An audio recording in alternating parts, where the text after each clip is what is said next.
കിട്ടി കിട്ടി ഇപ്പച്ചാ എന്താടാ ഇങ്ങോട്ട് നോക്കിയത് ചരങ്ങല്ല എനിക്ക് വിസ വന്നു വിസ വന്നിട്ട കാര്യം എനിക്ക് അതിന് അറബി അറിയും. ഇവിടെ ചങ്ങായി അറബിയാൾ നാട്ടിൽ വന്നാൽ ഇന്നലെ തർജ്ജമ ചെയ്യാൻ കൊണ്ടുപോയി. ഇപ്പച്ചെന്ന് പറഞ്ഞ ആരങ്ങളൊക്കെ വിചാരം അറബിയൊക്കെ മണി മണി മണി പോലെ പറയും ഇപ്പച്ചേ.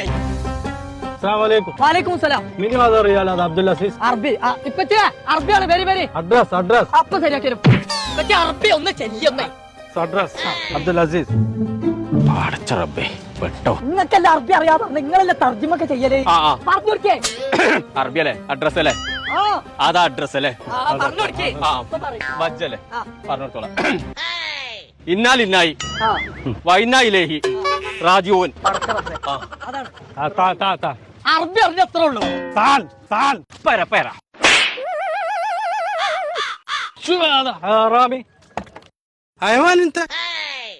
ആ എന്താ ലാസ്റ്റ് മൂപ്പര് ഹൈവാൻ എന്തോ പറഞ്ഞു പോയത്. നേരം പോയാ പിന്നെ ഹൈവേക്ക് ചാടാന്നാ പറഞ്ഞത്. അതെ ഇവിടെ പറഞ്ഞ അതിനൊരു കാര്യം പറയാണ്ട്. എല്ലാ വെള്ളിയാഴ്ചയും അറബിക് യൂണി എന്ന് പറഞ്ഞ ഒരു സ്പോക്കൺ അറബിക്കിന്റെ ക്ലാസ് നടക്കുന്നുണ്ട്. ഫ്രീ ആയിട്ടാണ് പഠിപ്പിക്കുന്നത് എല്ലാ വെള്ളിയാഴ്ചയും. എന്നാ എന്റെ മാതിരി മുറിഞ്ഞ് അറബി ആയിട്ട് ഗൾഫ് കൊണ്ട് ആവശ്യമില്ല. അറബിയാണ് പറഞ്ഞ മാതിരി പറയാം. ആൾക്കാരെ അതിലൊന്ന് മെയിൻ ആകാൻ ഓരോ വാട്സപ്പ് നമ്പർ എനിക്ക് ഞാൻ തരാം. ഇപ്പൊ തന്നെ ഒന്ന് കയറി നോക്കിക്കളാം. ചങ്കൾ അറബി അറിയാത്തതിന്റെ പേരിൽ നിങ്ങൾ ജോലിയും പ്രൊമോഷൻ നഷ്ടപ്പെടുന്നുണ്ടോ? എന്നാ ഇനി മുതൽ നിങ്ങൾ പേടിക്കണ്ട കേട്ടോ. അറബിക് യൂണിയിൽ പോയി ജോയിൻ ചെയ്തോളി. വാട്സപ്പ് നമ്പർ നമ്മൾ താഴെ കൊടുക്കുന്നുണ്ട്.